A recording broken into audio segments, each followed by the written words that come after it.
What's up with y'all? My name is Ryan. I'm a veteran of Baylor University.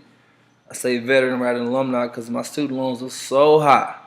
I swear I'm going through war in Sallie Mae right now. So I'm a veteran of college, a veteran of the greatest university in the world, Baylor University. It's the year to bear. Anya also. Um, Try to have a real conversation with you today. I feel like we really need going forward in our country have a accurate understanding what the role of government is. Because unless we really have a consensus going forward what the government should be, we have a lot of stupid things that come up that take up that create noise in the channel of progression and involvement and creative thinking and the general um, advancement of our culture, our country, and especially for our kids. I mean, our kids are the future. Unless we start doing things now to push ourselves, can we really expect them to push themselves and push our country forward and actually push it back to where it used to be? The greatest superpower in history. This really is stemming a lot from the recent ruling on Obamacare, as it's called, or the Affordable Health Care Act, ACA is actually called. And it's the stupidity of it. I mean, I just feel like the government's role is to protect the majority of people. I mean, it puts in laws and provisions and mandates and different controls to afford the majority, especially people who need it the most. And this is coming when I say need it the most, really the people who don't have the access and also the money to certain don't have the income or wealth or revenue to be able to do certain things. Healthcare going forward in this country, I feel like would be the what we need to hang our hat on right now. Unless we take care of ourselves, how can we really rule the world? We have, I think I saw on TV the other night, we have 6% of the world's population will be come together to accumulate most of the world's fat. We're the fattest country in the world, and we only have 6% of the population. I mean, America, we have gotten lax. We have gotten lax. We are no longer the country, the culture, the how can I say the primordial soup of excellence, of advancement, of this all out Americanism. You know what I mean? That spirit of we can do it, we can do anything, we can create anything, we are everything. Um, so I feel like healthcare is something we should really start at. Healthcare and education. The healthcare industry and the education industry are two things that have not followed the properties of capitalism over time. As there are advancements and more something available, it gets less. It's actually gotten more and more and more. And the biggest problem for our future I see is that with the rising costs of healthcare and education and the income levels aren't rising, hiring levels aren't rising, inflation's going up. It's really going to be a thing where only not only the best and brightest where it used to be, but only those who have the money will be able to do it. So we need to put in safeguards right now rather than wait later. Um, I don't think people can really get upset at the fact of a law that creates affordable health care for everyone, especially people who are uber rich. Like, it's not really going to affect you.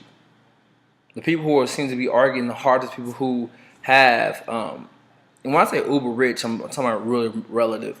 I grew up very poor, very broke. To me, having a two-car garage means you're uber rich. But certain those people who can afford to support a family of four comfortably. I feel like those people uber rich. You can comfortably not make sacrifices and not like recent sacrifices, like actual sacrifices. If you can comfortably afford to not only support a family of four and put them to college with no real economic problems coming up as far as um, hurdles as cost or cash availability. You shouldn't really be in this conversation at all. This is really for people who don't. I mean, I was a kid. I grew up on Medicaid most of my life, or Medicare um, most of my life. When I got to college, I turned 18. They took me off of it. So I mean, a lot of times in college, I went sick. I don't really know what could have been wrong with me, but I knew I couldn't afford to go get it done. So I was a kid who, throughout my life, despite what I went through in life, I graduated number 14 in my class. Had a 3.8 GPA, scored 1,300 on the SAT. I got to Baylor. I was very successful in college. I was my academic prowess, but I could have been deterred, held back, even halted by a medical emergency, but I wouldn't have been nothing about it because of the fact that I had no health care. And there are people like me and other people who strive hard in life to do everything the right way who were held back by their health. I never let it to be an issue.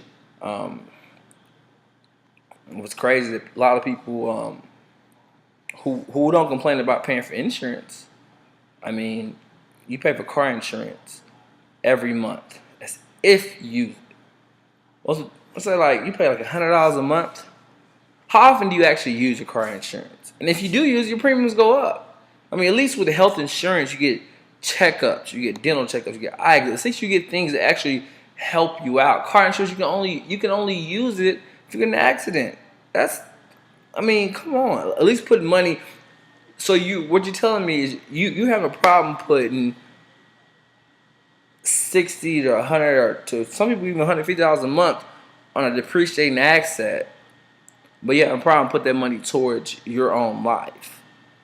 That's what's crazy. And the thing that, like I said, saddens me the most is people who really arguing against this, or people who couldn't afford to pay for procedures. People who can afford, they don't have to really, they don't care if their premiums go up. It won't affect them.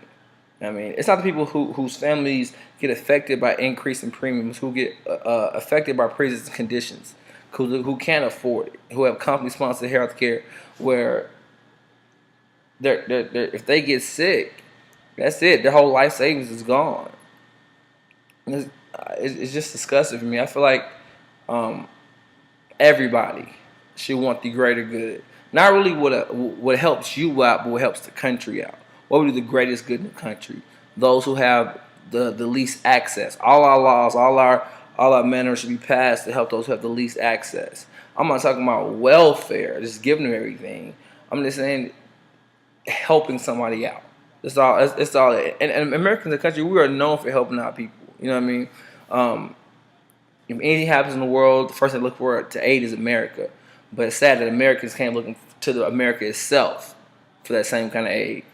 One thing that really saddened me the most is when Haiti happened. Haiti broke records for giving, destroyed records. And we had something that happened, a hurricane happened in New Orleans, and Katrina didn't break records like that. It did not, but it should have. Why are we not willing to help ourselves out the most?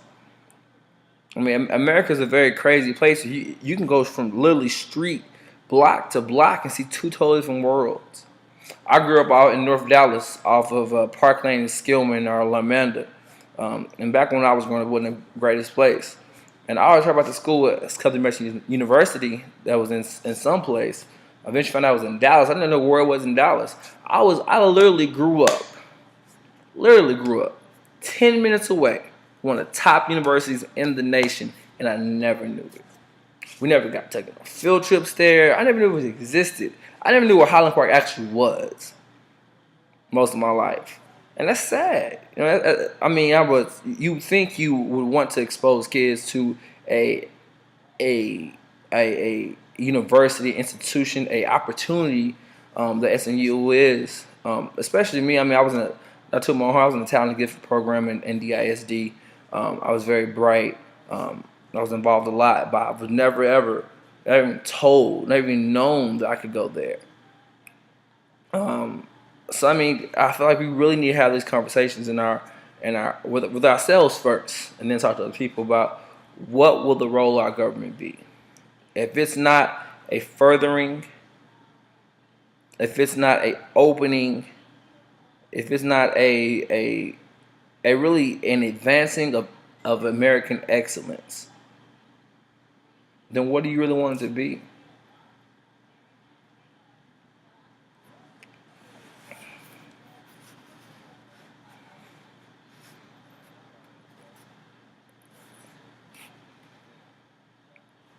Larry O'Brien Trophy, still champs. TRP out.